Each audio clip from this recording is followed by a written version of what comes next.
FBO federation of business organisation ഏകദേശം 50 സംഘടനകളുടെ ഒരു കൂട്ടായ്മയാണ്. ചെറിയ ചെറിയ പ്രശ്നങ്ങൾ എല്ലാവർക്കും ഉണ്ടാവും. അവരുടെ സംഘടനയിൽ പരിഹരിക്കാൻ പറ്റാത്ത പ്രശ്നങ്ങൾ ഗവൺമെന്റുമായിട്ട് ലൈസൻ ചെയ്തുകൊണ്ട് പരിഹരിക്കുക എന്നുള്ളതാണ് സംഘടനയുടെ ഒരു ഉദ്ദേശം. ആദ്യം ഈ ഒരു ഷോപ്പ് നടത്തുന്ന ഒരാൾക്ക്, ഒരു മാർബിളിന്റെ ഒരു ഷോപ്പ് നടത്തുന്ന ആൾക്ക് ആദ്യം പോയി അപ്രോച്ച് ചെയ്യേണ്ടത് ഈ മാർബിൾ അവരുടെ സംഘടനയാണല്ലോ. അത് കഴിഞ്ഞിട്ടും പരിഹാരം ഇല്ലെങ്കിൽ മാത്രമാണ് FBOയിൽ അപ്രോച്ച് ചെയ്യുന്നത്. അവര് നിങ്ങൾക്കൊരു വ്യവസായം തുടങ്ങാൻ നിങ്ങൾക്ക് താല്പര്യമുണ്ട്, നിങ്ങൾ ആ പഞ്ചായത്തിൽ വിളിച്ചു പറഞ്ഞാൽ ആ പഞ്ചായത്ത് നിന്ന് ഇന്റേൺസിനെ പറഞ്ഞു. സിനിമകൾ കുറെ സ്വാധീനിച്ചിട്ടുണ്ട് വ്യവസായികളെ ബുദ്ധിമുട്ടിക്കുന്നതിൽ. കൊച്ചി ചിറ്റലപ്പിലെ ഒരു ഇന്റർവ്യൂ ഉണ്ട്. അടുത്തൊരു ജന്മം ഉണ്ടെങ്കിലും പുള്ളി കേരളത്തിൽ മാത്രമേ വ്യവസായം ചെയ്യുള്ളൂ എന്നാ പറഞ്ഞത്. ഞങ്ങളൊരു വലിയൊരു പ്രൊജക്ടിൽ വർക്ക് ചെയ്യുമ്പോൾ ക്ലയന്റിന് ഒരു 50 ഏക്കർ 60 ഏക്കറിൽ ലാൻഡ് ഡെവലപ്പ് ചെയ്യാൻ താല്പര്യമുണ്ട്. പക്ഷെ എന്താ ഇവിടെ ലാൻഡ് സീലിംഗ് ആക്ട് ഉള്ളത് കൊണ്ട് തന്നെ ഇത് ഓരോന്നും ഓരോ LLPകളിൽ നമ്മൾ മുറിച്ച് കട്ട് ചെയ്തിട്ടാണ്. അത്രയും സിനർജി വേസ്റ്റ് ആണ്. മറ്റ് സ്റ്റേറ്റുകളിൽ ഈ 500 രൂപ 600 രൂപ ശമ്പളം എന്ന് പറഞ്ഞാൽ വലിയ ഇതാ. അവർക്കൊരു ഗൾഫിൽ പോയ പ്രതീതിയാണ് ഇവിടെ വന്നത്.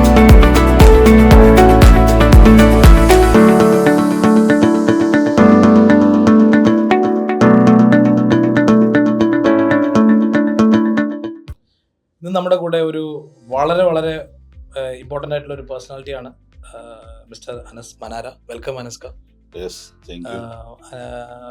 എനിക്ക് അനസ്കനെ ഒരു 2 വർഷമായിട്ട് നല്ല പരിചയമുണ്ട്. ഞാൻ ഒരുപാട് സമയങ്ങളിൽ പേഴ്സണലി ഇൻട്രാക്ട് ചെയ്യുന്ന സമയത്ത് അനസ്കയുടെ ഒരു പ്രത്യേകത, വളരെ നാച്ചുറലി സംസാരിക്കുന്ന പല കാര്യങ്ങളും അത് വലിയ ഇൻഫർമേഷനും മെസ്സേജുമാണ് നമ്മുടെ ബിസിനസ് കമ്മ്യൂണിറ്റിയിൽ. അപ്പോൾ ഞാൻ കുറഞ്ഞ ഒരു 6 മാസമായിട്ട് ഞാൻ അനസ്കയോട് പറയും നമുക്കൊരു ഇൻ്റർവ്യൂ വേണം. കാര്യം അനസ്കയുടെ കയ്യിൽ ഒരുപാട് ഇൻഫർമേഷനും ഗൈഡൻസും ഒരുപാട് ക്ലാരിറ്റി, ബിസിനസ് ഓണേഴ്സിനൊക്കെ ഒരുപാട് ക്ലാരിറ്റി കിട്ടുന്ന ഒരുപാട് ഡീറ്റെയിൽസ് ഉണ്ട്. അദ്ദേഹം FBO ഫെഡറേഷൻ ഓഫ് ബിസിനസ് ഓർഗനൈസേഷൻ്റെ ജനറൽ സെക്രട്ടറിയാണ്. അപ്പം FBOനെ കുറിച്ച് കൂടുതലും നമുക്ക് അനസ്കയിൽ നിന്ന് നേരിട്ട് അറിയാം. Welcome Anaska. FBO federation of business organisation ഏകദേശം 50 സംഘടനകളുടെ ഒരു കൂട്ടായ്മയാണ്. 50 സംഘടനകൾ. 50 സംഘടനകളാണ് അതിലുള്ളത്. ഏതൊക്കെയാണ് ഒരു മിനിമം ഒരു എക്സാമ്പിൾ പറയുകയാണെങ്കിൽ? അതിനകത്ത് baker's association, granite tiles, gold merchant, അങ്ങനെ എല്ലാ സംഘടനകളും, ഏകദേശം ഒരുപാട് സംഘടനകൾ എല്ലാ സംഘടനകളും ഒരു സംഘടന. അതെ. മാനുഫാക്ചേഴ്സ് ഉണ്ട്, അതുപോലെ കടക്കാരുണ്ട്, ഈ റീറ്റെയിൽ ഷോപ്പുകളുണ്ട്, TV ഹോം അങ്ങനെയുള്ളവരുണ്ട്, അങ്ങനെ ഓഡിറ്റോറിയം ഓണേഴ്സ് ഉണ്ട്. അങ്ങനെ ഒരു എല്ലാവർക്കും ചെറിയ ചെറിയ പ്രശ്നങ്ങൾ എല്ലാവർക്കും ഉണ്ടാവും. അവരുടെ സംഘടനയിൽ പരിഹരിക്കാൻ പറ്റാത്ത പ്രശ്നങ്ങൾ ഗവൺമെന്റുമായിട്ട് ലൈസൻ ചെയ്തുകൊണ്ട് പരിഹരിക്കുക എന്നുള്ളതാണ് സംഘടനയുടെ ഒരു ഉദ്ദേശം. അപ്പോൾ ഈ ഒരു എല്ലാവരും കൂടെ കൂടുമ്പോൾ സ്ട്രെങ്ത് ആണല്ലോ, അതാണ് നമ്മൾ നന്നായിട്ട് ഉപയോഗിക്കുന്നത്. വളരെ യൂണിക്കാണ്. അതെ. ഞങ്ങളുടെ പ്രസിഡന്റ് കല്യാൺ പട്ടാഭിരാമൻ സ്വാമിയാണ് ഞങ്ങളുടെ പ്രസിഡന്റ്. അദ്ദേഹത്തിന്റെ നേതൃത്വത്തിലാണ് ഞങ്ങൾ പോകുന്നത്. അപ്പോൾ മലബാർ ഗോൾഡ് നിഷാദാണ് വൈസ് പ്രസിഡന്റ്. അങ്ങനെ ഒരു ടീം, നല്ലൊരു ടീമാണ് ഇത് കൊണ്ടു നടക്കുന്നത്. അപ്പോൾ ഗവൺമെന്റുമായിട്ടും മുഖ്യമന്ത്രിയുമായിട്ടും നല്ലൊരു ഇതിലാണ് പോകുന്നത്. ഒരു സിറ്റുവേഷൻ വെച്ച് പറയാനാണെങ്കിൽ എങ്ങനെ പറയാൻ പറ്റും? ഏതെങ്കിലും ഒരു പർട്ടിക്കുലർ ഇൻസിഡന്റിൽ എങ്ങനെയാണ് അപ്രോച്ച് ചെയ്യേണ്ടത്? അത് പർട്ടിക്കുലർ സിറ്റുവേഷൻ എന്ന് വെച്ചാലേ, നമ്മൾ കോവിഡ് സമയത്ത് നമുക്ക് വ്യാപാരി വ്യവസായിയും മറ്റുമൊക്കെ മുഖ്യമന്ത്രിയായിട്ട് സംസാരിച്ചിട്ടും ഈ കോവിഡ് സമയത്ത് ഈ സൂപ്പർ മാർക്കറ്റുകൾ കുറച്ച് ഫുഡ് ഒക്കെ തുറന്നു കൊടുത്തിട്ടും മറ്റുള്ളത് തുറന്നു കൊടുത്തില്ല. അങ്ങനെ സ്വാമിയുടെ നേതൃത്വത്തിൽ ഞങ്ങൾ മുഖ്യമന്ത്രിയെ കാണുകയും, കാരണം ഈ സൂപ്പർ മാർക്കറ്റിൽ തന്നെ ടെക്സ്റ്റൈൽസും മറ്റുമൊക്കെ ഉണ്ടല്ലോ, അങ്ങനെ കണ്ട് അദ്ദേഹത്തോട് ഞങ്ങൾ ഉച്ചയ്ക്ക് പോയി കണ്ടു. വൈകുന്നേരം ഒരു 5 മണിക്ക് TV സ്ക്രോൾ വരാൻ തുടങ്ങി. സൂപ്പർ മാർക്കറ്റുകളും മറ്റുള്ള അലേർട്ട് ഇതും കൂടി തുറന്നു കൊടുക്കാനുള്ള ഒരു പെർമിഷൻ കിട്ടി. അങ്ങനെ ഗവൺമെന്റുമായിട്ട് നമ്മുടെ പ്രശ്നങ്ങൾ ഗവൺമെന്റിനെ ധരിപ്പിച്ചുകൊണ്ട്, അത് ഗവൺമെന്റ്, മുഖ്യമന്ത്രി, അതുപോലെ മറ്റു മന്ത്രിമാര്, ഉദ്യോഗസ്ഥര്, അവരെ ധരിപ്പിച്ചുകൊണ്ട് എന്താണ് ഓൺട്രപ്രണേഴ്സ് അഭിമുഖീകരിക്കുന്ന പ്രശ്നങ്ങൾ, അതിനൊരു സൊല്യൂഷൻ ആണ് നമ്മൾ. അതെ, നമ്മള് കുറെ വർഷം എന്ന് വെച്ചാൽ 2017 മുതൽ ഞങ്ങൾ നന്നായിട്ട് പ്രവർത്തിക്കുന്നുണ്ട്. അത് ഒരു പ്രീമിയം സംഘടന എന്ന രീതിയിലാണ്. കാരണം എൻ്റെ മെമ്പർഷിപ്പിന് 1 ലക്ഷം രൂപയാണ്. ഒരു ലൈഫ് മെമ്പർഷിപ്പിന് 1 ലക്ഷം രൂപയാണ് നമ്മൾ ചാർജ് ചെയ്യുന്നത്. ഇപ്പോൾ ഏകദേശം ഈ 50 സംഘടനകൾ കൂടെ ഒരു 40,000 മെമ്പേഴ്സ് ഉണ്ട്. സംഘടനകൾക്ക് പക്ഷേ വേറൊരു ഗുണമുണ്ട്, അവർക്ക് 10,000 രൂപയുടെ മെമ്പർഷിപ്പ് ഉള്ളൂ. വ്യക്തിക്ക് മെമ്പർഷിപ്പ് എടുക്കണമെങ്കിൽ 1 ലക്ഷം രൂപയാണ്. ഒരുവിധം ആളുകൾ എല്ലാം നമ്മുടെ വലിയ വ്യവസായികളൊക്കെ നമ്മുടെ മെമ്പർമാരാണ്. അപ്പൊ ഈ സംഘടന FBO എന്ന് പറയുന്ന ഒരു സംഘടനയുണ്ട്. ഫോർ എക്സാമ്പിൾ മേ ബി നേരത്തെ പറഞ്ഞ പോലെ മാർബിൾ എന്ന് പറയുന്ന അതിനൊരു സംഘടനയുണ്ട്. ആദ്യം ഈ ഒരു ഷോപ്പ് നടത്തുന്ന ഒരാൾക്ക്, മാർബിളിന്റെ ഒരു ഷോപ്പ് നടത്തുന്ന ആൾക്ക് ആദ്യം പോയി അപ്രോച്ച് ചെയ്യേണ്ടത് ഈ മാർബിൾ അവരുടെ സംഘടനയിലാണല്ലോ. അത് കഴിഞ്ഞിട്ടും പരിഹാരമില്ലെങ്കിൽ മാത്രമാണ് FBOയിൽ അപ്രോച്ച് ചെയ്യേണ്ടത്. കാരണം മറ്റ് സംഘടനകളുടെ പ്രസിഡന്റും സെക്രട്ടറിമാരുമാണ് നമ്മുടെ ഈ ഫെഡറേഷനിലേക്ക് വരുന്നത്. അപ്പൊ അവിടെ പ്രശ്നങ്ങൾ പറഞ്ഞ് അവിടെ ഗവൺമെന്റുമായിട്ട് ബന്ധപ്പെട്ടിട്ട് തീരുമാനമാവാത്ത കാര്യങ്ങളാണ് നമ്മൾ ടേക്കപ്പ് ചെയ്ത് ചീഫ് സെക്രട്ടറി തലത്തിലാണെങ്കിലും മന്ത്രിമാരുടെ തലത്തിലാണെങ്കിലും ബന്ധപ്പെട്ട് പ്രശ്നങ്ങൾക്ക് ഒരു സൊല്യൂഷൻ ഉണ്ടാക്കുക. അതായത് കേരളം ഇന്ത്യക്ക് ഒരു മാതൃകയാണ് ഇപ്പൊ നിലവിൽ വ്യവസായ രംഗത്ത്. ആ മാതൃക ആകുന്ന കാര്യങ്ങളിൽ എന്തെങ്കിലും തടസ്സം വന്നാൽ ആ തടസ്സങ്ങൾ മാറ്റിക്കൊണ്ട് നല്ല രീതിയിൽ മുന്നോട്ട് പോകുക എന്നുള്ളതാണ് സംഘടനയുടെ ഉദ്ദേശം. ഞാൻ ഒരുപാട് പ്രവാസികളായിട്ട് ഒരുപാട് ബന്ധപ്പെട്ടിട്ട് കൺസൾട്ടൻസി ചെയ്യുന്ന ഒരാളാണ്. അപ്പോൾ ഒരു പ്രവാസി നാട്ടിൽ വന്ന് ഒരു മേ ബി ഒരു ഹോട്ടലോ അല്ലെങ്കിൽ ഏതെങ്കിലും ഒരു പർട്ടിക്കുലർ യൂണിറ്റോ അല്ലെങ്കിൽ ഏതെങ്കിലും ഒരു മാനുഫാക്ചറിങ് ഫെസിലിറ്റിയോ സ്റ്റാർട്ട് ചെയ്യുന്ന സമയത്ത് അദ്ദേഹത്തിന് ഒരു പ്രശ്നം വന്നു കഴിഞ്ഞാൽ അദ്ദേഹം ആദ്യം പോയി അപ്രോച്ച് ചെയ്യേണ്ടത് ഈ പറയുന്ന ഏത് സംഘടനയിലാണ് അദ്ദേഹം പോയി അപ്രോച്ച് ചെയ്യേണ്ടത്? അല്ലെങ്കിൽ മെമ്പർ ആയില്ലെങ്കിൽ? അല്ല, മെമ്പർ ആയാലും ആയില്ലെങ്കിലും അവർക്ക് അപ്രോച്ച് ചെയ്യാനായിട്ട് ജില്ലാ വ്യവസായ കേന്ദ്രങ്ങളുണ്ട്, ഗവൺമെന്റ് വ്യവസായ കേന്ദ്രങ്ങളുണ്ട്, അതിന്റെ താഴെ താലൂക്ക് വ്യവസായ കേന്ദ്രങ്ങളുണ്ട്, അതിന്റെ താഴെ IOമാരുണ്ട് ഈ ബ്ലോക്ക് തലത്തിൽ. അപ്പൊ അവരെ സമീപിച്ചു കഴിഞ്ഞാൽ, അത് കൂടാതെ ഏകദേശം ഓരോ പഞ്ചായത്തുകളിലും ഗവൺമെന്റ് ഇന്റേൺസും പറഞ്ഞ ആളുകൾ നിയമിച്ചു. ഇന്റേൺസ് നിങ്ങൾക്കൊരു വ്യവസായം തുടങ്ങാൻ നിങ്ങൾക്ക് താല്പര്യമുണ്ട്, നിങ്ങൾ ആ പഞ്ചായത്തിൽ വിളിച്ചു പറഞ്ഞാൽ ആ പഞ്ചായത്തിൽ നിന്ന് ഇന്റേൺസിനെ പറഞ്ഞു വിടും. ഇന്റേൺസ് വന്നിട്ട് നിങ്ങളുടെ പ്രൊജക്ടും കാര്യങ്ങളൊക്കെ നോക്കും. അല്ല, ഗവൺമെന്റ് ടെമ്പററി ആയിട്ട് എടുത്തവരാണ്. അവര് നന്നായിട്ട് വർക്ക് ചെയ്യുന്നുണ്ട്. അങ്ങനെയാണ് നമുക്ക് 2022-23 1.5 ലക്ഷം വ്യവസായങ്ങൾ, കാരണം നമ്മൾ ഒരു ടാർഗറ്റ് ചെയ്ത് നോക്കിയപ്പോൾ 1.5 ലക്ഷം വ്യവസായികളാണ് രജിസ്റ്റർ ചെയ്തിരിക്കുന്നത്. ഒരു ക്യാമ്പയിൻ നടത്തിയായിരുന്നു. അതിൽ നമുക്ക് ഈ വ്യവസായ വകുപ്പിന്റെ കണക്ക് പ്രകാരം 8,000 കോടി രൂപയുടെ ഇൻവെസ്റ്റ്മെന്റും 3 ലക്ഷം ജോലി സാധ്യതകളുമാണ് കിട്ടിയത് ആദ്യത്തെ വർഷം തന്നെ. അപ്പൊ അതിൻ്റെ അകത്ത് മാനുഫാക്ചറിങ് മാത്രമല്ല കേട്ടോ, വ്യവസായ വകുപ്പിന്റെ പേര് തന്നെ ഇൻഡസ്ട്രീസ് ആൻഡ് കൊമേഴ്സ് എന്നാണ്. അപ്പോൾ രണ്ടും കൂടി വരും അതിൻ്റെ അകത്ത്. കാരണം വ്യവസായം എന്ന് പറയുമ്പോൾ ഒരു വ്യവസായത്തിന് മാത്രം ഇമ്പോർട്ടൻസ് കൊടുക്കാൻ പറ്റും. നല്ലൊരു ഇൻഫർമേഷൻ ആണല്ലേ, ഇങ്ങനെ ഒരു ഇന്റേൺ ഉണ്ട് എന്ന് എനിക്കറിയില്ലായിരുന്നു. അങ്ങനെ ഇന്റേൺ ഉണ്ട്, ഇന്റേണിനെ വിളിച്ചാൽ മതി. നമുക്കൊരു പ്രൊജക്ട്, നമുക്ക് കോൺടാക്ട് നമ്പർ എവിടെ കിട്ടും? ഈ ഇന്റേണിന്റെ കോൺടാക്ട് ഗവൺമെന്റ് ഇതില് കിട്ടും കോൺടാക്ട്. നിങ്ങൾ ഏത് പഞ്ചായത്ത്, ഇപ്പൊ നിങ്ങൾ തലശ്ശേരിക്കാരനാണ്, നിങ്ങളുടെ പഞ്ചായത്തിൽ നിങ്ങൾ വിളിച്ചു പറഞ്ഞിട്ട് എനിക്കൊരു വ്യവസായം തുടങ്ങണം, എനിക്കൊരു ബേക്കറി അല്ലെങ്കിൽ ബോർമ തുടങ്ങണം എന്ന് പറഞ്ഞ് വിളിച്ചാൽ അവിടെ ഒരു ഇന്റേൺ ഉണ്ട്. ആ ഇന്റേൺ ആ IOയെ കൂട്ടി, IO അല്ലെങ്കിൽ ADIO, അഡീഷണൽ വ്യവസായ ഓഫീസറാണ്, അതേയും കൂട്ടി നിങ്ങളുടെ വീട്ടിൽ വന്നിട്ട് നിങ്ങൾക്ക് എന്താണ് വേണ്ടത്, എന്താണ് നിങ്ങളുടെ പ്രപ്പോസൽ, എന്താണ് പ്രൊജക്ട്, അപ്പൊ ആ പ്രൊജക്ട് എങ്ങനെ ചെയ്യണം ഇത് നിങ്ങൾക്ക് പറഞ്ഞു തരികയും ആ പ്രൊജക്ട് നിങ്ങളോട് മേടിച്ച് ഏത് ബാങ്കിൽ സബ്മിറ്റ് ചെയ്യണമെന്ന് അഡ്വൈസ് ചെയ്യുകയും ചെയ്യും. അത് ഇന്ത്യക്ക് തന്നെ ഒരു മാതൃകയാണ് കേരളം. ബിസിനസ് കൺസൾട്ടിംഗ് റോളാണ് നമ്മളൊക്കെ ചെയ്യുന്ന പോലത്തെ. ഇത് കൂടാതെ തന്നെ നിങ്ങൾ കൊടുക്കുന്ന പ്രൊജക്ട് ഒരു മാസം വെരിഫൈ ചെയ്യാൻ ചാർട്ടേഡ് അക്കൗണ്ട് ഒരു ടീം എല്ലാ മാസവും ജില്ലാ വ്യവസായ കേന്ദ്രങ്ങളിൽ ഈ കാര്യങ്ങൾ വെരിഫൈ ചെയ്ത് അഡ്വൈസ് തരും. അതൊക്കെ ഫ്രീയാ, ഇതൊന്നും പൈസ കൊടുക്കേണ്ട കാര്യമില്ല. നമ്മൾ ദുബായിലോ ഖത്തറിലോ ഒരു വ്യവസായം തുടങ്ങാൻ പോയാൽ അവിടെ കൺസൾട്ടന്റ് ഉണ്ട്, അതിന് പൈസ കൊടുക്കുന്നതൊക്കെ ഉണ്ട്.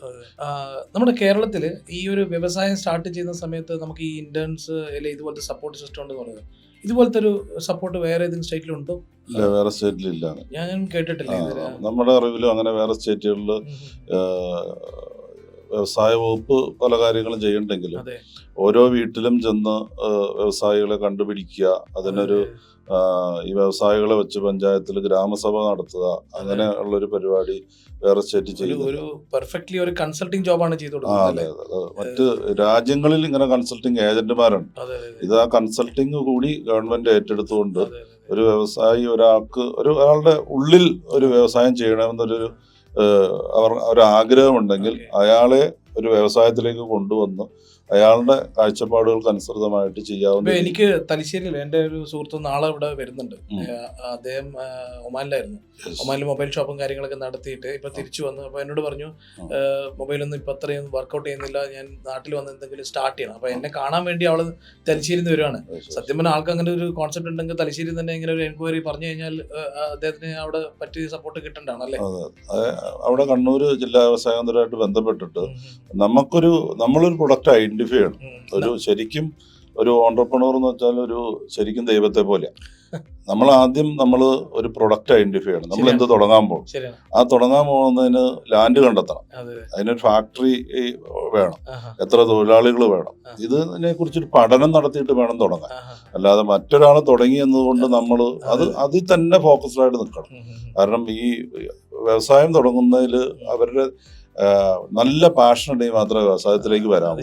കാരണം ഈ വ്യവസായം നമ്മുടെ ഇതിനൊരു ടൈമൊന്നുമില്ല. രാവും പകലും നമ്മൾ അതിൻ്റെ അകത്ത് തന്നെ ഡെഡിക്കേറ്റഡ് ആയിട്ട് നിൽക്കണം. അങ്ങനെ നിൽക്കാത്തവർക്ക് അത് ബുദ്ധിമുട്ടാണ്. പക്ഷെ അങ്ങനെ നിന്നാൽ മാത്രമേ ഈ പുറത്തുനിന്ന് വരുന്നവരാണെങ്കിൽ അവരോട് പറയേണ്ടത് നിങ്ങൾ തന്നെ തീരുമാനിക്കുക എന്ത് വ്യവസായം തുടങ്ങണം. ഒരു മെഴുതിരി കച്ചവടമാണെങ്കിൽ കൂടി ആ മെഴുതിരി പോകുന്ന രീതി ഏത് രീതിയിലാണ്, കൂടുതലും പള്ളികളിലാണ് പോകുന്നത്, ക്രിസ്ത്യൻ പള്ളികൾ. അപ്പൊ അത് മാർക്കറ്റ് ചെയ്യാനുള്ള ഒരു സംവിധാനമൊക്കെ നമ്മൾ ഉണ്ടാക്കി വെക്കണം. ഒരു ബേക്കറി ആണോ, ബ്രെഡാണോ, അല്ലെങ്കിൽ മറ്റു ഐറ്റമാണോ, ഇത് അങ്ങനെയുള്ള സംവിധാനം നമ്മൾ ഉണ്ടാക്കി വച്ചിട്ട് വേണം നമ്മളത് തുടങ്ങാനായിട്ട്. ഇതൊരു പ്രവാസികൾക്ക് സത്യം പറഞ്ഞാൽ വലിയൊരു ഉപകാരമുള്ള കേസായിരിക്കും. നല്ല രീതിയിൽ ശരിക്കും കേരളം കഴിഞ്ഞ 4 വർഷം കൊണ്ട് മറ്റ് സംസ്ഥാനങ്ങൾക്ക്, ഇന്ത്യയിലെ മറ്റ് സംസ്ഥാനങ്ങൾക്ക് മാതൃകയായതുകൊണ്ടാണ് നമ്മൾ ഈസ് ഓഫ് ഡൂയിങ്ങിന്റെ ഭാഗമായിട്ട് ഒരുപാട് നിയമങ്ങൾ മാറ്റി എഴുതിയത് കൊണ്ടാണ് ആളുകൾക്ക് ശരിക്കും വേറൊരു സംസ്ഥാനത്തും ലൈസൻസ് ഇല്ലാതെ വ്യവസായം തുടങ്ങാൻ പറ്റൂല. ഇപ്പൊ നിങ്ങളുടെ സുഹൃത്ത് ഒമാനിൽ നിന്ന് വരുന്നുണ്ടല്ലോ, അദ്ദേഹത്തിന് കേരളത്തിൽ 3.5 വർഷം കഴിഞ്ഞ് ലൈസൻസ് എടുത്താൽ മതി. പഞ്ചായത്തിന്റെ ഡിയാൻഡോ ലൈസൻസ് ഉണ്ടല്ലോ, ആ പഞ്ചായത്ത് ലൈസൻസ്, അല്ലെങ്കിൽ ഈ നേരത്തെ എന്ന് വെച്ചാല് ഈ ഫാക്ടറീസ്, ലേബർ, പൊല്യൂഷന് പല ലൈസൻസുകൾ എടുക്കണമായിരുന്നു. ഇത് കെ-സ്വിഫ്റ്റിന്റെ പോർട്ടില് നമ്മൾ രജിസ്റ്റർ ചെയ്താൽ എല്ലാ ലൈസൻസും നമുക്ക് ഒറ്റ രീതിയിൽ കിട്ടുക.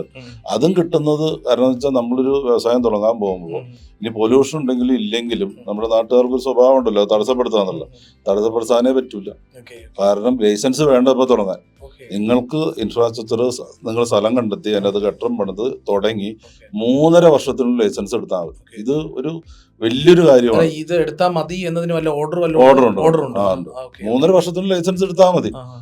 അതുപോലെ ഈ പഞ്ചായത്ത് സെക്രട്ടറിമാർ പണ്ട് നമ്മൾ ഈ പിരിവ് കൊടുത്തില്ലെങ്കിൽ ഈ പഞ്ചായത്ത് മെമ്പർ എന്ന് പറയുമ്പോൾ ഒരു സ്റ്റോപ്പ് മെമ്മോ കൊടുക്കുന്ന പരിപാടി, ആ സ്റ്റോപ്പ് മെമ്മോ നിർത്തലാക്കി. പഞ്ചായത്ത് സെക്രട്ടറിമാർക്ക് സ്റ്റോപ്പ് മെമ്മോ കൊടുക്കാനുള്ള അധികാരം ഗവൺമെന്റ് നിർത്തലാക്കി.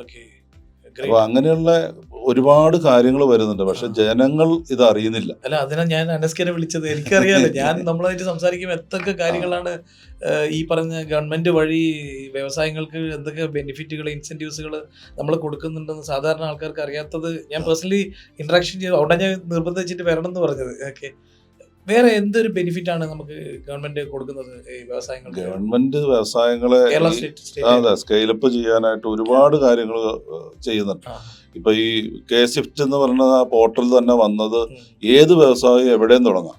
പഞ്ചായത്തിനോ മറ്റു ആളുകൾക്കോ ഒരു തടസ്സപ്പെടുത്താനും പറ്റൂല. ആ ഒരു 3-3.5 വർഷം കഴിഞ്ഞിട്ട് ഈ ലൈസൻസ് എടുത്താൽ മതി എന്ന് പറഞ്ഞല്ലോ. ഇതുപോലെ തന്നെ നമുക്ക് ഈ വ്യവസായ വകുപ്പ് ചെയ്ത ഒരു പരിപാടിയാണ് ഈ ഇൻഡസ്ട്രിയൽ പാർക്കുകൾ. ഏകദേശം 38ഓളം പാർക്കുകളുണ്ട്. ഈ 38ഓളം വ്യവസായ പാർക്കുകൾ, പ്രൈവറ്റ് പാർക്കുണ്ട്, ഗവൺമെന്റ് പാർക്കുണ്ട്. ഈ നോട്ടിഫൈഡ് ഇൻഡസ്ട്രിയൽ ഏരിയ എന്ന് പറയുന്നത് അവിടെ നമ്മൾ വ്യവസായം തുടങ്ങാൻ ഒരു അപ്രൂവലിന് ഒരാളെടുത്തും പോകണ്ട. നോട്ടിഫൈഡ് ഇൻഡസ്ട്രിയൽ ഏരിയ ആണെങ്കിൽ. അപ്പൊ അവിടെ നമുക്ക് വ്യവസായം തുടങ്ങാം. ആരുടെയും ശല്യമില്ല, ഒരു ബുദ്ധിമുട്ടിക്കലില്ല, മറ്റു ജനങ്ങളുടെ ബുദ്ധിമുട്ടിക്കലില്ല. ഈ ജനങ്ങൾക്ക് പണ്ട് ഈ സിനിമയെ കണ്ട ഒരു ഇതാണ്. പണ്ടെന്ന് വെച്ചാൽ ഈ സിനിമകൾ കുറെ സ്വാധീനിച്ചിട്ടുണ്ട് വ്യവസായികളെ ബുദ്ധിമുട്ടിക്കുന്നത്. കാരണം സിനിമകളിൽ പണ്ട് ഏതെങ്കിലും ഒരു മുതലാളി ഒരു വ്യവസായം ചെയ്യും, അവിടെ വന്നിട്ട് തൊഴിലാളിയായിട്ട് ജയനോ സുകുമാരനോ വരും, എന്നിട്ട് ആ മുതലാളിയുടെ മകളെയും കെട്ടും, ആ വ്യവസായം തകർക്കും, അവിടെ സമരം നടക്കുന്ന ഒരു ഇതാണല്ലോ. ഈ കൺസെപ്റ്റാണ് പണ്ടേ മൂലം ഉള്ളത്. അതൊക്കെ മാറി ഇപ്പോഴത്തെ തലമുറ സ്റ്റാർട്ടപ്പ് ആയാലും എന്താണെങ്കിലും വ്യവസായത്തിലേക്ക് നന്നായിട്ട് വരുന്നുണ്ട്. സമരങ്ങൾ കുറഞ്ഞു, സമരങ്ങളില്ല. അതായത് ഈ നോക്കുകൂലി എന്ന് പറഞ്ഞ സംവിധാനം പിണറായി വിജയൻ സർക്കാർ എടുത്തു കളഞ്ഞു. അങ്ങനെ നോക്കുകൂലി മേടിക്കാൻ ഒരു നിയമമില്ല, അവരത് എടുത്തു കളയുകയും അങ്ങനെ നോക്കുകൂലി മേടിക്കുന്നവരെ ആ പാർട്ടിയിൽ നിന്ന് തന്നെ പുറത്താക്കുന്ന ഒരു അവസ്ഥയിലേക്ക് എത്തി. അപ്പോൾ ഒരു ഈസ് ഓഫ് ഡൂയിങ്ങിന്റെ ഭാഗമായിട്ട് ഒരു ഇൻഡസ്ട്രിയൽ ഫ്രണ്ട്ലിയാണ് കേരളം. കേരളത്തിന് ഈ പുതുതായിട്ട്, അതായത് വ്യവസായ എസ്റ്റേറ്റുകളിൽ പേര് മാറുന്നതിന്റെ ബുദ്ധിമുട്ടുകൾ, അങ്ങനെയുള്ള എല്ലാ കാര്യങ്ങളിലും ഒരു സൊല്യൂഷൻ കണ്ടെത്തിയിട്ടുണ്ട്. കാരണം ഇപ്പോഴത്തെ വ്യവസായ മന്ത്രി പ്രത്യേകിച്ച് പറയാണ്, നന്നായിട്ട് പഠിക്കും. ഈ പഠിക്കുന്ന വ്യവസായ മന്ത്രി വരുമ്പോഴാണല്ലോ നമുക്കൊരു ഗുണം കിട്ടുക. നമ്മളൊരു പോയിന്റ് പറയുമ്പോൾ അദ്ദേഹത്തിന്റെ കീഴിലുള്ള IAS ഈ വിഷയത്തിൽ എന്താണ് നമുക്ക് നിലപാട് എടുക്കേണ്ടത് എന്ന് പഠിക്കണമല്ലോ. പണ്ട് വ്യവസായ എസ്റ്റേറ്റിലൊരു പട്ടയം പേരുമാറ്റലോ അല്ലെങ്കിൽ ഒരു അലോട്ട്മെന്റ്, ഇപ്പൊ നിങ്ങൾക്ക് വയസ്സായി, നിങ്ങൾക്ക് റിട്ടയർ ചെയ്യണം, അല്ലെങ്കിൽ അദ്ദേഹത്തെ അല്ലെങ്കിൽ വേറൊരാൾ ചേർക്കണം, ഇങ്ങനെയുള്ള ഇതിനൊക്കെ നമ്മൾ തിരുവനന്തപുരത്ത് നടന്ന് നമ്മൾ മടുത്താൽ പോലും പട്ടയം പേരുമാറി വരില്ലായിരുന്നു.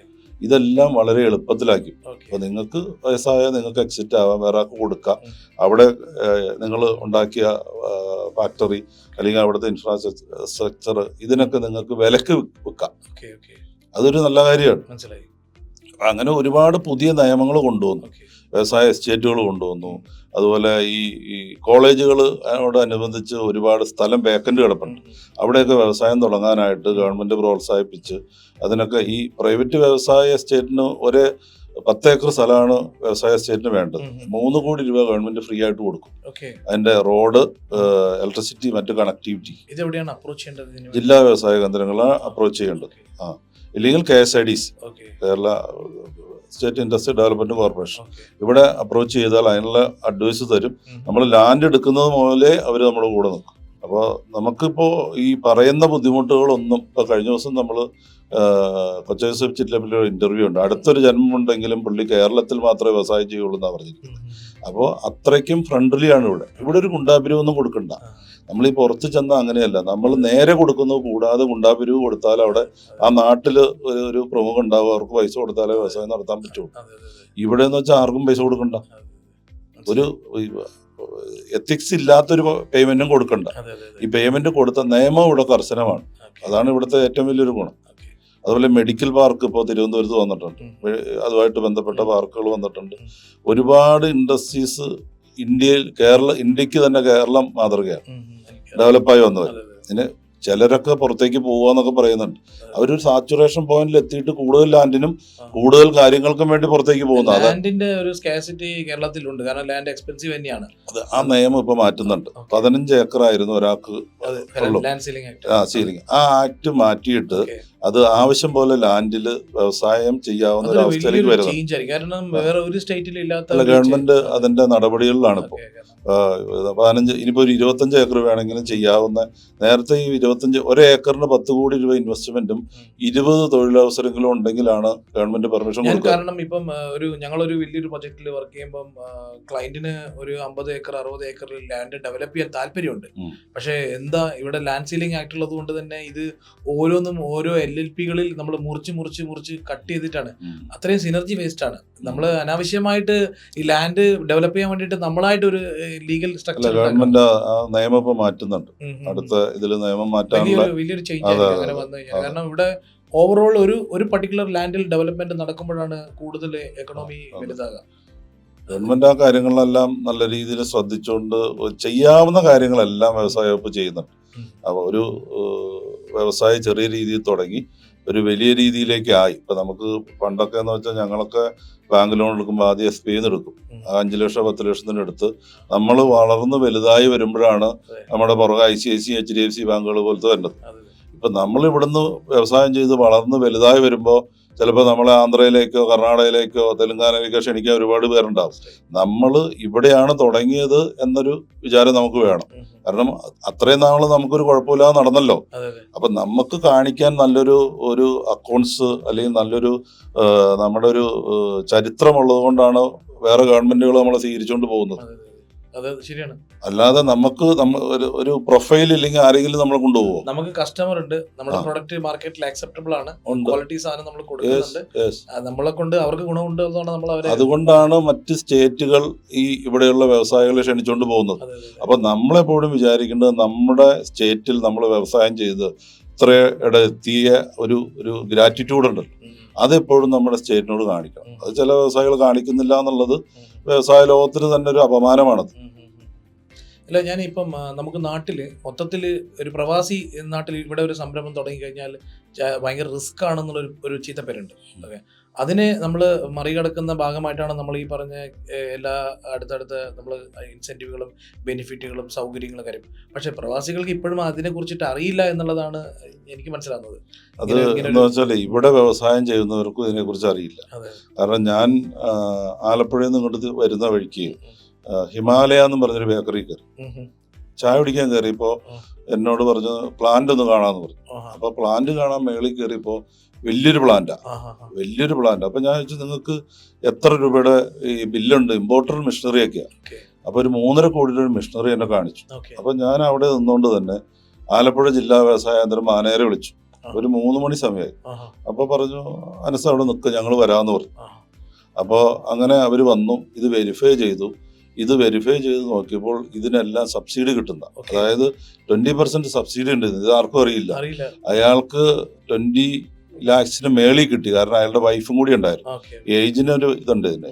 അപ്പോൾ അത് 3 മാസം കൊണ്ട് കിട്ടി അദ്ദേഹം. ഇത് വ്യവസായികൾക്ക് അറിയില്ല, പ്രവാസികൾക്ക് തന്നെയല്ല, ഇവിടെയുള്ള വ്യവസായികൾക്കും അറിയില്ല. ഇപ്പം നമ്മൾ 4% 5% ഇൻട്രസ്റ്റിന് KFC ലോൺ കൊടുക്കുന്നുണ്ട്, കേരള ഫിനാൻഷ്യൽ കോർപ്പറേഷൻ. ഇത് വ്യവസായികൾക്ക് അറിയില്ല. അവരും ഇപ്പോഴും ഈ ബ്ലേഡ് ബാങ്കിൽ നിന്നും 12 രൂപയ്ക്ക് അല്ലെങ്കിൽ 18-26% പലിശക്ക് എടുത്ത് വലിയ പലിശക്കാരുടെ അടുത്ത് മേടിക്കുന്നുണ്ട്. എന്നാൽ ഇവിടുത്തെ ബാങ്കുകളും കേരള ഫിനാൻഷ്യൽ കോർപ്പറേഷൻ എസ്പെഷ്യലി അവരിത് പ്രൊമോട്ട് ചെയ്യാൻ വേണ്ടി ആളുകളെ അന്വേഷിച്ച് നടക്കുകയാണ്, നിങ്ങൾക്ക് ലോൺ വേണമെന്ന് ചോദിച്ചു. അപ്പോൾ അങ്ങനത്തെ ഒരു അവസ്ഥ ഇവിടെ ഉണ്ട്. ആ അവസ്ഥ ജനങ്ങൾ മനസ്സിലാക്കി കേരള ഫിനാൻഷ്യൽ കോർപ്പറേഷൻ ചെന്നാൽ മതി, അവർ ചെയ്തു തരും.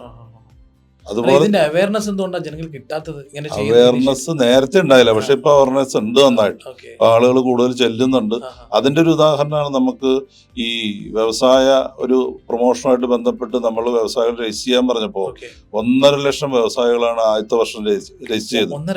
1.5 ലക്ഷം വ്യവസായികൾ, ഏതാണ്ട് 8,000 കോടി രൂപ അതോടുകൂടി ഇൻവെസ്റ്റ്മെന്റ് കിട്ടി. 3 ലക്ഷം തൊഴിലവസരങ്ങൾ കിട്ടി. രണ്ടാമത്തെ വർഷം, കഴിഞ്ഞതിന് മുമ്പത്തെ വർഷം, അത് നമുക്ക് ഈ 1,09,000 വ്യവസായികൾ രജിസ്റ്റർ ചെയ്തു. അതിൽ 7,000 കോടി ജില്ലാ വ്യവസായ കേന്ദ്രത്തിൽ രജിസ്റ്റർ ചെയ്ത് ഇതാണ് നമ്മൾ നോക്കുന്നതിൻ്റെ അകത്ത് പുതിയ വ്യവസായികൾ വരുന്നത്. അതിനകത്ത് സ്ത്രീകളും ഉണ്ട്. ഇതിൻ്റെ അകത്ത് മാനുഫാക്ചറിങ് മാത്രമല്ല, എല്ലാ വ്യവസായങ്ങളും ഇതിൻ്റെ അകത്ത് പെടും. ചെറുതും വലുതും എല്ലാം പെടും. അതിൻ്റെ അകത്ത് ഈ കഴിഞ്ഞ വർഷം ഇതുപോലെ തന്നെ ഈ 1 ലക്ഷം വ്യവസായ യൂണിറ്റുകൾ രജിസ്റ്റർ ചെയ്തു. ഏകദേശം 2 ലക്ഷം പേർക്ക് തൊഴിൽ സാധ്യത അതിൻ്റെ നിന്ന് ഉണ്ടായി. അപ്പം നമ്മുടെ കുട്ടികൾ പുറത്തേക്ക് പോകാതെ ഈ നാട്ടിൽ തന്നെ ജോലി ചെയ്ത് ഇവിടെ തന്നെ ജീവിക്കുക എന്നുള്ളൊരു രീതിയിലാണ് ഗവൺമെന്റ് ഇതിന്. കാരണം എല്ലാവരും പുറത്തേക്ക് പോവാണ്. ഇപ്പോൾ യുദ്ധമൊക്കെ വന്നെങ്കിലും യുദ്ധം അടങ്ങി കഴിയുമ്പോൾ വീണ്ടും ആളുകൾക്ക് പുറത്തേക്ക് പോകാനുള്ള ഒരു ഇതുണ്ടാവും. പക്ഷെ ഈ നാട്ടിൽ തന്നെ വ്യവസായം ചെയ്താൽ മാത്രമാണല്ലോ രാജ്യം വികസിക്കുകയുള്ളൂ. ഒരുപാട് കമ്പനികൾക്ക് ഒരുപാട് സാധനങ്ങൾ കൊടുക്കുന്ന വലിയ വലിയ യൂണിറ്റുകൾ കേരളത്തിലുണ്ട്. അപ്പോൾ അതൊന്നും പറയുന്നവര് അത് മനസ്സിലാക്കുന്നില്ല. അല്ല, ഇത് വലിയൊരു ഇൻഫർമേഷൻ ആണ് ഈ പറഞ്ഞ. ഇത്രയും മാത്രം ഇൻസെന്റീവുകളും ബെനിഫിറ്റുകളും ഉണ്ട് എന്ന് പറയുമ്പോഴും നമുക്കിപ്പം നാട്ടിൽ കൂടുതലും എംപ്ലോയബിലിറ്റി, ജോലിക്ക് വരുന്നത് കൂടുതലും പുറത്തെ സ്റ്റേറ്റിലുള്ള ആൾക്കാരാണല്ലോ. അത് അനസ്കയ്ക്ക് എന്തെങ്കിലും ഒരു തോന്നുന്നുണ്ടോ ഫ്യൂച്ചറിൽ എത്രത്തോളമായി നമ്മുടെ ആൾക്കാർ ജോലി കുറവല്ലേ, വളരെ കുറവല്ലേ? അത് നമ്മുടെ ആൾക്കാർ ഒരു ചെറിയ ശമ്പളത്തിന് ജോലി ചെയ്യാൻ, അതായത് നമ്മുടെ പർച്ചേസിങ് കപ്പാസിറ്റി തന്നെ കൂടിയല്ലോ. കാരണം നമ്മൾ നേരത്തെ പുറത്ത് പോയ ഒരു 500-600 രൂപയ്ക്ക് ഫാമിലി ആയിട്ട് ഫുഡ് കഴിച്ച് നമുക്ക് ഇപ്പൊ ഒന്ന് പുറത്ത് പോയാൽ 3000 രൂപ നമുക്ക് ഫുഡിന് ഫാമിലി ആയിട്ട് നമ്മൾ സ്പെൻഡ് ചെയ്യുന്നുണ്ട്. വീക്കിലി 2-3 തവണ ഫാമിലി ആയിട്ട് പുറത്ത് പോകുന്നുണ്ട്. അപ്പൊ ഈ ചെലവ് ഇങ്ങനെ ചെയ്യാനുള്ളൊരു അവസ്ഥ, ഇത്രയും ഇൻകം മറ്റ് സ്റ്റേറ്റുകളിലില്ല. അതുകൊണ്ടാണ് അവിടുന്ന് ആളുകൾ ഇങ്ങോട്ട് വരുന്നത്. പറഞ്ഞ മനസ്സിലായ? മറ്റ് സ്റ്റേറ്റുകളിൽ ഈ 500 രൂപ 600 രൂപ ശമ്പളം എന്ന് പറഞ്ഞാൽ വലിയ ഇതാ. അവർക്കൊരു ഗൾഫിൽ പോയ പ്രതീതിയാണ് ഇവിടെ വന്നാൽ. അതുകൊണ്ടാണ് ഇങ്ങോട്ട് വരുന്നത്. നമ്മുടെ ആളുകളുടെ ഈ ജീവിത നിലവാരം കൂടി. നമ്മുടെ ആളുകൾ ജീവിത നിലവാരം കൂടി എന്ന് വെച്ചാൽ, നേരത്തെ പോയി ഒരു ഹോട്ടലിൽ നിന്ന് ഒരു ഫുഡ് മാത്രം ഓർഡർ ചെയ്തുകൊണ്ടിരുന്ന ആളുകൾ സ്റ്റാർട്ടറിൽ തുടങ്ങി ഇങ്ങനെ എല്ലാം ആസ്വദിച്ച് കഴിക്കുന്ന ആളുകളായി മാറി. അപ്പോൾ ഇൻകം വരുന്നതുകൊണ്ടാണല്ലോ ഇത് ചെയ്യുന്നത്. അപ്പൊ അതുകൊണ്ടാണ്, പുറത്ത് അത്രയും ഇൻകം ഇല്ലാത്തതുകൊണ്ടാണ്. അപ്പൊ അത്രയ്ക്കും ഒരു സിംഗപ്പൂരോ അല്ലെങ്കിൽ ഒരു ദുബായിയോ പോലെ ഒരു സ്റ്റേറ്റായിട്ട് കേരളം വളരുകയാണ്. അതൊരു നല്ല സൈനാണ്. ഏതൊരു ഇന്റർവ്യൂവിൽ ഒരാൾ പറഞ്ഞിരുന്നു, കേരളത്തിന് ഒരിക്കലും മറ്റുള്ള സ്റ്റേറ്റുമായിട്ട് കമ്പയർ ചെയ്യാൻ പറ്റത്തില്ല. നമ്മുടെ ഒരു ഡെവലപ്മെന്റ്, നമ്മൾ ഏത് മറ്റുള്ള സ്റ്റേറ്റിൽ പോയാൽ നമുക്ക് അതിന്റെ ഡിഫറൻസ് കാണാനുണ്ടാവും. കാറിലായാലും ഹോട്ടലിലായാലും ഫുഡിലായാലും ഡ്രസ്സിലായാലും ഔട്ട്ലെറ്റ് ആയാലും ആ ലുക്ക് തന്നെ നമുക്ക് കാസർഗോഡ് മുതൽ ട്രിവാൻഡ്രം വരെ ട്രാവൽ ചെയ്യുന്ന ഒരാൾക്ക് മനസ്സിലാവും നമ്മളെ സ്റ്റേറ്റിൽ എത്രത്തോളം ഡെവലപ്മെന്റ്. നമ്മുടെ കണക്ടിവിറ്റി എൻ്റെ അത് വലിയൊരു കാര്യമാണ്. നമുക്ക് 3 എയർപോർട്ടുകളുണ്ട്. അതുകൂടാതെ നമുക്ക് ഷിപ്പ് വരാനുള്ള സൗകര്യങ്ങളുണ്ട്. ഞാനിപ്പോൾ ഒമാൻ ഗവൺമെന്റ് ഡെലിഗേറ്റ് ആയിട്ട് ഫിഷറീസിന്റെ ഇതിൻ്റെ അകത്ത് ഞാൻ കസാക്കിസ്ഥാനിൽ പോയിരുന്നു. അവർക്ക് ഒരു സീപോർട്ട് ഇല്ല. ഒന്നല്ലെങ്കിൽ ഇറാനിൽ ഇറക്കിയിട്ട് വേണം അവർക്ക് അവരുടെ ഷിപ്പ് സാധനങ്ങൾ കൊണ്ടുവരാൻ, ഇല്ലെങ്കിൽ പാകിസ്ഥാനിൽ ഇറക്കണം. പറഞ്ഞ മനസ്സിലായ? അവിടെ കുറെ കുളങ്ങൾ മാത്രമേ ഉള്ളൂ, അവർ മീൻ വളർത്തുന്ന കുളങ്ങൾ മാത്രമേ ഉള്ളൂ അവിടെ. അപ്പൊ നമുക്കെന്ന് വെച്ചാൽ ഇത്രയും കണക്ടിവിറ്റി ചെറിയ കാര്യമല്ല. ഈ ഗവൺമെന്റ് തന്നെ ഒരു നമ്മുടെ ബാംഗ്ലൂർ കോറിഡോർ പാലക്കാട് ആയിട്ട് ബന്ധപ്പെട്ട് വരുന്നത് എത്രയോ പേർക്ക് തൊഴിലവസരം കിട്ടുന്നതാണെന്നറിയാം. അപ്പൊ ഇങ്ങനെ ഒരുപാട് കാര്യങ്ങൾ ഗവൺമെന്റ് കൊണ്ടുവരുന്നുണ്ട്. ഒരു ശരിക്കും ഈ KSFT വന്നതോടുകൂടി ഉണ്ടല്ലോ, ഒരാൾക്കും ഒരു രാഷ്ട്രീയക്കാരനും ഒരു വ്യവസായിയും തൊടാൻ പറ്റാത്ത രീതിയിലായി. എനിക്ക് കൺസേൺ ഉണ്ട്, അവിടെ തന്നെ എനിക്ക് അഡ്രസ് ചെയ്യാം. എനിക്കൊരു കൺസേൺ ഉണ്ട്. യെസ്, പറയാം, അതിന് തീരുമാനം ഉണ്ടാവും. അല്ലാതെ എനിക്ക് മിക്ക ആൾക്കാരും പറയാത്തതേ, ഇത് കംപ്ലൈന്റ് ചെയ്ത പിന്നെ എന്നെ ടാർഗറ്റ് ചെയ്ത് എന്റെ നശിപ്പിച്ചു കളയും എന്നെ, പിന്നെ അതാണ് ചെറിയൊരു പേടി. അങ്ങനെയൊന്നും ചെയ്യാൻ കഴിയില്ല. കാരണം നിയമം ഭയങ്കര ശക്തമാണ്, കോടതികൾ ശക്തമാണ്. ഈ നാട്ടിൽ ഒരാൾ വ്യവസായം ചെയ്യാൻ വന്നു, ആ വ്യവസായം അയാൾ ഉദ്ദേശിച്ച ലാൻഡിൽ അയാൾക്ക് ചെയ്യാവുന്ന ഒരു അവസ്ഥ ഇന്ന് നിലവിലുണ്ട്. 10 വർഷം മുമ്പ് ഇത്രയും അവസ്ഥ ഉണ്ടായില്ല. ഇന്ന് നമുക്ക് നല്ലൊരു മുഖ്യമന്ത്രിയുണ്ട്, തൻ്റെടിയായ മുഖ്യമന്ത്രിയുണ്ട്. ഇതിന് ഞാൻ ഒരു അനുഭവം നിങ്ങളോട് പറയാം. ചേർത്തല പള്ളിപ്പുറം KSIDCയുടെ ഗ്രോത്ത് സെന്ററിൽ അവിടെ പൈപ്പ് വെള്ളം ട്രീറ്റ്മെന്റ് പൈപ്പ് ഇടുന്ന കാര്യത്തിൽ നാട്ടുകാർ ഒരു 1.5 കിലോമീറ്റർ അപ്പുറത്താണ് ഈ പൈപ്പ് ഇടുന്നത്. അപ്പോൾ അവിടെയുള്ള പാർട്ടിക്കാർക്ക് വരെ ഇത് ഇപ്പം ഇടണോ, ഇലക്ഷൻ ആയല്ലോ എന്നാണ്. അപ്പോൾ ഇദ്ദേഹത്തെ വിളിച്ച് അവിടെയുള്ള നേതാക്കന്മാരും അവിടെയുള്ള MP ഉൾപ്പെടെയുള്ളവർ, അന്നത്തെ MP ഉൾപ്പെടെയുള്ളവർ പറഞ്ഞപ്പോൾ അവർ പറഞ്ഞത് പ്രൊട്ടക്ഷൻ പോലീസ് തരും, പൈപ്പ് ഇട്ടോ. അപ്പം ഇവർ പറയാണ് നമ്മൾ പഞ്ചായത്ത് ഇലക്ഷൻ വന്നാൽ നമ്മൾ തോറ്റു പോവും, തോക്കട്ടെ പൈപ്പം കിട്ടോ എന്ന് പറയും. അത്രയും വ്യവസായ ഫ്രണ്ട്ലിയാണ് മുഖ്യമന്ത്രി. അങ്ങനെയുള്ളൊരു തൻ്റെടമുള്ള ആളുള്ളതുകൊണ്ടാണ് ഈ വ്യവസായികൾക്ക് ഈ കേരളത്തിൽ ഇത്രയും വ്യവസായം ചെയ്യാൻ പറ്റുന്നത്. മറ്റുള്ളവർ പേടിച്ച് പിന്മാറും, കാരണം ഇലക്ഷന് തോറ്റു പോകുമെന്ന് പറഞ്ഞാൽ വലിയൊരു കാര്യമാണല്ലോ. ഇത് അങ്ങനെയുള്ളൊരു പേടിയൊന്നും മുഖ്യമന്ത്രിക്കോ വ്യവസായ മന്ത്രിക്കോ ഇല്ല. അവർ നന്നായിട്ട് കാര്യങ്ങൾ പഠിക്കുന്നുണ്ട്. അതുകൊണ്ടാണല്ലോ ഈ സീലിംഗ് മാറ്റുന്നത്. ഇപ്പോൾ ഈ 15 ഏക്കർ എന്നുള്ള സീലിംഗ് മാറ്റുന്നതും, അതുപോലെ തോട്ടങ്ങളിലൊക്കെ ഈ ഇത്ര പെർസെൻറ്റേജ് കൂടുതൽ ഉപയോഗിക്കാൻ പാടില്ലായിരുന്നു, അതൊക്കെ കൂടുതൽ ഉപയോഗിച്ചാൽ ടൂറിസം ഒരുപാട് ഡെവലപ്പ് ആവും. അതിപ്പോൾ ചെയ്യുന്നുണ്ട് അവർ. അപ്പൊ അങ്ങനെ നിയമങ്ങൾ മാറ്റിക്കൊണ്ടുവരികയാണ്. അല്ല, നമ്മുടെ ഒരു കേരളത്തിലെ ഇൻഡസ്ട്രി എന്ന് പറയുമ്പോൾ വളരെ വെൽ ബാലൻസ്ഡ് ആണ്. ഫുഡ് ആയിക്കോട്ടെ, ടൂറിസം ആയിക്കോട്ടെ, മറ്റുള്ള സ്റ്റേറ്റ് പോലെയല്ല. എല്ലാ മെഡിക്കൽ, എഡ്യൂക്കേഷൻ, എല്ലാ സെഗ്മെന്റിലും നമ്മൾ ഓൾമോസ്റ്റ് ഈക്വലി ടെക് ആയിക്കോട്ടെ. ഈവൻ എനിക്ക് തോന്നുന്നത് നമ്മുടെ കേരളത്തിലെ ഇൻഫോ പാർക്ക്, ടെക്നോ പാർക്ക് ഒക്കെ വന്നിട്ട് ഒരുവിധം ലോകത്തിന്റെ പലതിന്റെയും ഫിനാൻഷ്യൽ ബാക്കപ്പ് നമ്മുടെ കേരളത്തിലാണ്. കാരണം ഇവിടെയാണ് ടാലന്റ് ഉള്ളത്, ഇവിടെയാണ് റിസോഴ്സ് ഉള്ളത്. ഒന്നില്ലെങ്കിൽ ഞാനെല്ലാം എപ്പോഴും പറയും, നല്ല എയർ, നല്ല വെള്ളം, നദികളുള്ളൊരു സ്റ്റേറ്റ് വേറെ, എയറും വാട്ടറും എത്രയും പ്യൂരിഫൈ ആയിട്ടുള്ള സ്ഥലവും മറ്റുള്ള സ്ഥലത്ത് ഉണ്ടാവില്ല. ഇതെല്ലാം നമുക്ക് യൂസ് ചെയ്യാം ഇതിൻ്റെ അകത്ത്. ഇവിടെ ആരെയും പേടിക്കേണ്ട കാര്യമില്ല. ഒരു ഗുഡ് ഗ്യാങ് പുറകിന്ന് വന്നിട്ട് നമ്മളെ ഈ റോബറി ചെയ്തുകൊണ്ട് പോകും രാത്രി, അങ്ങനെയൊന്നും ഒരു പേടിക്കേണ്ട കാര്യമില്ല. കാരണം ഇവിടുത്തെ പോലീസ് സംവിധാനമൊക്കെ വളരെ ശക്തമാണ്. വ്യവസായിയല്ല, സാധാരണ മനുഷ്യനാണെങ്കിൽ രാത്രി പുറത്തിറങ്ങി നടക്കാം. അപ്പൊ അങ്ങനത്തെ ഒരു ശക്തമായ ഒരു നമ്മൾ ആഫ്രിക്കയിലോ മറ്റ് സ്റ്റേറ്റുകളിലൊന്നും ഇത് നടക്കില്ല. മറ്റ് സ്റ്റേറ്റുകളിലൊക്കെ അവിടെയെന്ന് വെച്ചാൽ അവരുടെ ഓരോ ഗ്രാമങ്ങളും ഒരു ഗ്രാമമുഖ്യനോ അല്ലെങ്കിൽ മറ്റുള്ളവരൊക്കെയാണ് ഭരിക്കുന്നത്. നമ്മൾ അവരുടെ പെർമിഷൻ എടുക്കും, ഗവൺമെന്റിന്റെ പെർമിഷൻ മാത്രം പോരാ. ഇവിടെ ഗവൺമെന്റ് അപ്രൂവൽ തന്നാൽ ഏത് പഞ്ചായത്തിലും ഏത് മുനിസിപ്പാലിറ്റിയിലും എവിടെയും നമുക്ക് വ്യവസായം തുടങ്ങാം. ഇപ്പോഴത്തെ വ്യവസായികൾക്ക് അല്ലെങ്കിൽ ചെറുകിട, വൻകിട, മിഡിൽ, ഓൾ അനസ്കയ്ക്ക് പറയാനുള്ള ഒരു മെസ്സേജ് എന്തായിരിക്കും? എന്താണ് ഈ ഫ്യൂച്ചറിൽ എന്തായിരിക്കും നമ്മൾ ഫോക്കസ് ചെയ്യേണ്ടത്? ഫ്യൂച്ചറിൽ നമുക്ക് ക്വാളിറ്റി ബേസ് ചെയ്ത് അത് എപ്പോഴും നമ്മൾ ആ ക്വാളിറ്റി ശ്രദ്ധിക്കണമല്ലോ. ഇനി ഫ്യൂച്ചർ വരാൻ പോകുന്ന ഫാർമസ്യൂട്ടിക്കൽ ബിസിനസ്സിന് വലിയൊരു സാധ്യതയുണ്ട്, ഫുഡിന് വലിയ സാധ്യതയുണ്ട്, ഇലക്ട്രോണിക് ഐറ്റം അതൊക്കെ സാധ്യതയുണ്ട്. കാരണം ഓരോ ഈ AI മറ്റൊക്കെ കാലം വരുന്നതുകൊണ്ട് ടെക്നോളജി തന്നെ മാറുകയാണല്ലോ. അപ്പോൾ അതിൻ്റെ അകത്ത് ഫോക്കസ്ഡ് ആയിരിക്കുക, വ്യവസായികൾ ചെയ്യുന്ന തൊഴിൽ ഫോക്കസ്ഡ് ആയിരിക്കുക എന്നുള്ളതാണ് ഇതിൻ്റെ അകത്ത് ചെയ്യാവുന്ന കാര്യം. അതുപോലെ ഗവൺമെന്റിന്റെ എന്തെങ്കിലും അപ്രൂവൽസോ എന്തെങ്കിലും ഇതിനകത്ത് ബുദ്ധിമുട്ടായി വരികയാണെങ്കിൽ ആ കോമ്പറ്റന്റ് അതോറിറ്റിയിൽ നമ്മൾ പരാതിപ്പെട്ടാൽ അതിന് റെമഡി ഉണ്ടാവും. പരിഹാരം ഇല്ലാത്തൊരു കാര്യമില്ലല്ലോ. ആളുകൾ അങ്ങനെ പരാതിപ്പെടാനും തയ്യാറാവുന്നില്ല. നിങ്ങൾ പറഞ്ഞ മാതിരി ഇപ്പൊ ഞാൻ പരാതിപ്പെട്ടാൽ മറ്റവർ അങ്ങനെ ചെയ്യും ഇങ്ങനെ ചെയ്യും എന്നൊരു പേടിയാണ്. അങ്ങനെ പേടിച്ചിട്ട് യാതൊരു കാര്യമില്ല. ഗവൺമെന്റ് നമ്മുടെ കൂടെയാണ്, ഗവൺമെന്റ് വ്യവസായികളുടെ കൂടെയാണ്. പണ്ട് ഗവൺമെന്റ് തൊഴിലാളികളുടെ കൂടെയാണെന്നൊരു ഇതുണ്ടായിരുന്നു. അപ്പോൾ വ്യവസായികളും കൂടി നിലനിന്നാലേ രാജ്യം പ്രോഗ്രസ്സിലേക്ക് പോവുകയുള്ളൂ. അല്ലെങ്കിൽ ഈസ് ഓഫ് ഡൂയിങ്ങിന്റെ ഭാഗമായിട്ട് രാജ്യത്ത് കൂടുതൽ വ്യവസായങ്ങൾ വരണം, അതിന് സ്കെയിലപ്പ് നടത്തണം എന്നുള്ളത് രാഷ്ട്രീയക്കാർക്ക്, നമ്മളെ ഭരിക്കുന്നവരാണല്ലോ, അവർക്കും കൂടി തോന്നിയതിന്റെ ഫലമായിട്ടാണ് നമുക്ക് ഇത്രയും നല്ലൊരു അറ്റ്മോസ്ഫിയർ ആണ് ഇപ്പോൾ കേരളത്തിലുള്ളത്. ഉദ്യോഗസ്ഥന്മാർ ഈ മുഹമ്മദ് ഹനീഷ് IAS ഉൾപ്പെടെയുള്ള ഈ KSIDC ആണെങ്കിലും 3-4 ഏജൻസികളുണ്ട് ഇതിനകത്ത്. ഈ സിഡ്കോ ഉണ്ട്, KSIDC ഉണ്ട്, കിൻഫ്ര ഉണ്ട്, സന്തോഷ് കോയി സാർ. ഇങ്ങനെ ഇവരെല്ലാവരും നമ്മൾ ഒരു പ്രപ്പോസൽ കൊടുക്കാൻ കാത്തു നിൽക്കുകയാണ്. ആ പ്രപ്പോസൽ നമ്മൾ കൊടുത്താൽ അവരത് പഠിച്ചിട്ട് അവർക്ക് പറ്റുന്നതൊക്കെ ചെയ്തു തരും. ഇപ്പൊ നമ്മൾ ഇൻവെസ്റ്റേഴ്സ് മീറ്റ് നടന്നല്ലോ ഇവിടെ, ഗ്ലോബൽ കേരള ഇൻവെസ്റ്റേഴ്സ്. അതിന്റെ ഭാഗമായിട്ടാണ് ഈ 15 ഏക്കർ മാറ്റി ആവശ്യത്തിനുള്ള ലാൻഡിൽ വ്യവസായം ചെയ്യാവുന്ന ഒരു നിയമം കൊണ്ടുവരികയാണ്.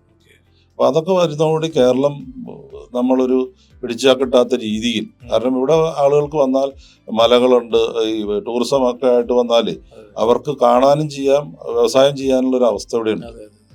അല്ല, ഞാനത് കാണുന്നത് നമുക്ക് ചില സ്റ്റേറ്റുകൾ ടൂറിസത്തിന് വേണ്ടി മാത്രം വർക്ക് ചെയ്യുന്ന രാജ്യങ്ങളുണ്ട്.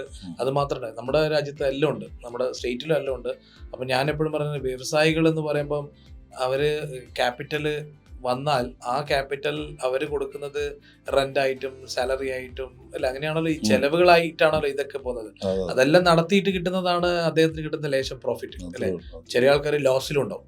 ഈ ലോസ് ഉണ്ടായിട്ടും ഈ വ്യവസായം കൊണ്ട് നടക്കുന്ന ഒരുപാട് ചെറുകിട സംരംഭങ്ങളുണ്ട്. അപ്പൊ ആ സിക്കായി പോകുന്ന യൂണിറ്റുകളെ ഡെവലപ്പ് ചെയ്യാൻ ഗവൺമെന്റ് സൈഡിൽ നിന്ന് എന്തെങ്കിലും ഉണ്ടോ? ഈ സിക്ക് യൂണിറ്റുകളെ ഡെവലപ്പ് ചെയ്യാനായിട്ടാണ് ഗവൺമെന്റ് ഈ ചാർട്ടേഡ് അക്കൗണ്ട്സിന്റെ പ്രൊജക്റ്റും മിഷൻ 1000 എന്ന് പറഞ്ഞൊരു പരിപാടിയാണ്. മിഷൻ 1000 അത് 100 കോടി ടേൺ ഓവറുള്ള 1000 വ്യവസായികളെ ഡെവലപ്മെന്റ് ചെയ്തുകൊണ്ട് വരിക. അപ്പോൾ ഇപ്പോൾ ഒരു 20 കോടി ഉള്ളുവെങ്കിൽ, അല്ലെങ്കിൽ ഇപ്പോൾ ബിസിനസ് മോശമാണെങ്കിൽ അവർക്ക് ഉദ്യം രജിസ്ട്രേഷൻ ഉള്ളവർക്ക് ഗവൺമെന്റ് രജിസ്റ്റർ ചെയ്താൽ ഗവൺമെന്റ് ഫുൾ അഡ്വൈസ് തരും.